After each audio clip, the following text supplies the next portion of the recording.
Hello and welcome to another spiritual learning video. Today we're going to go over the Norse religion, also known as Norse paganism or Old Norse religion.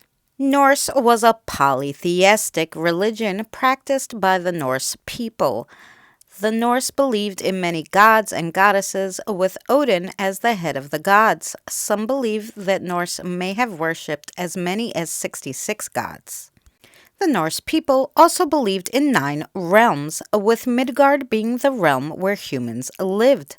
They also believed that half of the warriors who died in battle would go to Valhalla, a great hall in Asgard, to live with Odin. The Norse people also believed that the world would end in a final battle between the gods and the giants called Ragnarok. Sacrifices, or blot, were a central part of Norse rituals. Sacrifices were made to ensure fertility and growth, or to mark special occasions like births, weddings, and burials. There was 3 major festivals that the Norse celebrated each year, one at midwinter, one in autumn, and one in the beginning of summer. The summer festival was associated with bringing good fortune and victory in the coming raiding season. The Norse named the days of the week after their gods. For example, Tuesday was Tyr's Day, Wednesday is Odin's Day, and Thursday is Thor's Day. The Norse religion was eventually replaced by Christianity, which began to take hold in Scandinavia in the 8th century CE. However, the Norse continued to practice their religion in secret, and some Norse gods and traditions are still celebrated today. Norse and Greek mythologies are separate. However, it is possible that they may have evolved from a common belief system millennia ago. Norse religion had an important function in early medieval Scandinavian society. In this way, it was similar to other mythological systems. Scandinavia is a region in Northern Europe that consists of Sweden, Norway, Denmark, Iceland, and the Faroe Islands. The people of this region speak a group of related languages called the North Germanic languages. All North Germanic languages evolved from a language called Old Norse. Therefore, the culture of the region during the early Mid-Ages is often called Norse culture. This is the same culture that the Vikings came from. In fact, Norse is often used synonymously with Vikings. Old Norse was spoken in Scandinavia during the Middle Ages before the arrival of Christianity. The language eventually developed into modern Swedish, Norwegian, Icelandic, Danish, and Faroese. The Norse people had a rudimentary writing system called runes. There are 2 runic alphabets, Elder Futhark and the Younger Futhark. The Elder Futhark predated the Viking Age and has more letters than the Younger. The Norse people used this alphabet to record names and simple sayings in giant rune stones, as well as in bones and wood carvings. A number of these rune stones still exist. In Norse cosmology, the universe was made up of 9 worlds that were interconnected by a cosmic tree. The tree was called Yggdrasil, and at its roots of the tree lived the Norns. These were female spirits of both gods and humans. They spun the inevitable threads of faith and were arbiters of life. The supreme god Odin had just one eye. He gave the other to Mimir in order to be allowed to drink from the source of wisdom, Mimir's well. Odin is the god of war and of the dead. He rules over Valhalla, the hall of the slain.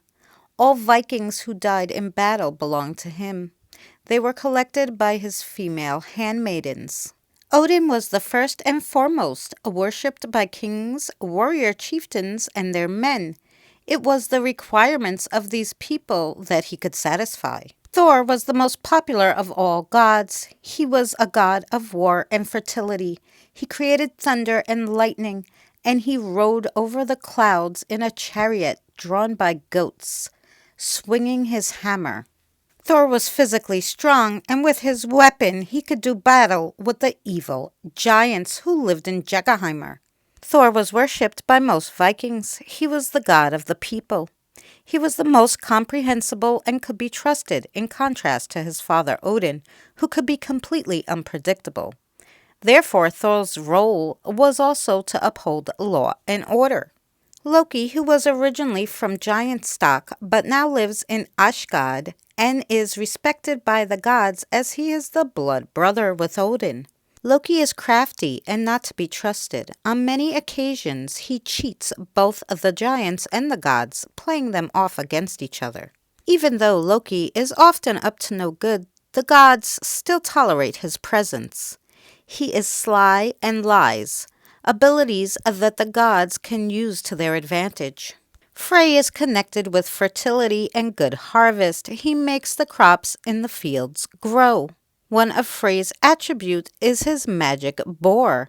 The boar shines like gold, and Frey rides it faster than any horse over the land and through the water.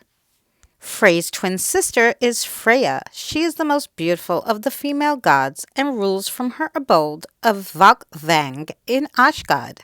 She is the goddess of love, fertility, and the practice of side. Many places in Scandinavia are named after Frey and Freya, especially places in Denmark. However, such names are more commonly found in Norway and Sweden, so perhaps the belief in the fertility gods was strongest in these areas. The Norse practiced seer, a form of sorcery or divination. The Norse held ceremonial toasts of mead called symbols for oaths and storytelling. They celebrated the winter and summer solstices and the harvest and victory sacrifices. They believed that the universe began with heat and cold, and that life began when the two elements met. The universe was centered around the giant ash tree with 3 roots. Asatro is what the old Nordic religion is called today. Thor and Odin are still going strong 1,000 years after the Viking Age.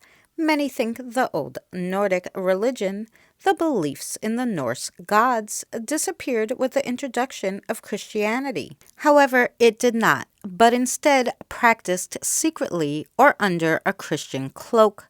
Today there are between 500 and 1,000 people in Denmark who believe in the old Nordic religion and worship its ancient gods. Modern believers in the old Nordic religion meet in the open air, just as the Vikings did. Here they praise the gods and make offerings to them. These offerings are carried out around 4 times a year, at the winter and summer solstice and the spring and autumn equinox. Thank you for joining us on another spiritual learning video. If you like the content, please check out our spiritual learning playlist for more. And if you're not subscribed, consider subscribing. We'll see you again next week.